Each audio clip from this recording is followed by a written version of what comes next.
Now, live, this is Eyewitness News.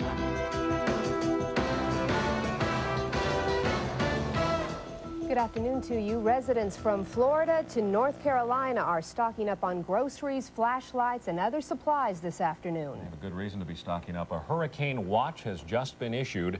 They are gearing up for Hurricane Hugo's assault on the southeast coast. Now, people in the Bahamas spent the last 2 days making similar preparations, but Hugo took a turn and they were spared from the worst, luckily.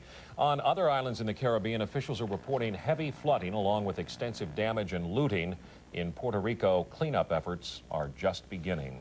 And it's getting through to anyone in the Caribbean by telephone right now is tough because many phone lines are torn down by the hurricanes. But earlier today, our Kirsten Lindquist managed to reach a native Minnesotan who now lives and works in St. Thomas. That's, of course, in the Virgin Islands. Kirsten joins us now from the newsroom.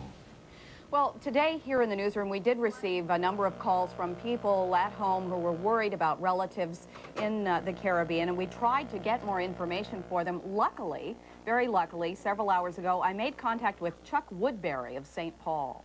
Information is still sketchy about the impact of Hurricane Hugo on the island of St. Thomas. About 110,000 people live there. This is a picture of their house. Eleanor and Chuck Woodbury's son, daughter-in-law, and 2 grandchildren moved to St. Thomas about 1.5 years ago. Last time they heard from Chuck Jr. was right before the storm. Said not to expect to hear from, because they would have probably no telephone or no power. So we've just been waiting. Have you been worried? Well, yes. Slightly. On the phone today, Chuck told me everyone was okay, only the house was damaged a bit. We suffered quite a bit of flooding then with water on the floor and that, but we were prepared for that. We had everything up and around. My business, not ironically, which is where I'm talking to you from right now, is totally intact. We had no damage down here at all. The Woodburys laid in food and water to keep them going for 2 weeks, and they have an emergency generator for power at the place where he works. But others on the island are not as lucky. There's a large housing project right across, right on the harbor.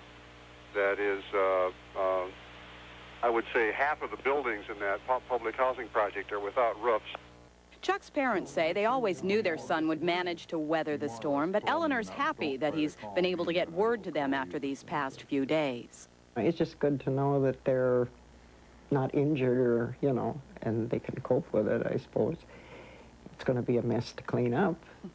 Now, Chuck Jr. tells me reports of looting in the islands are true. In fact, some of his business associates have been cleaned out, but he believes authorities, at least in St. Thomas, now have that situation under control. Kirsten, what about essentials like food and water for other people on the island right now?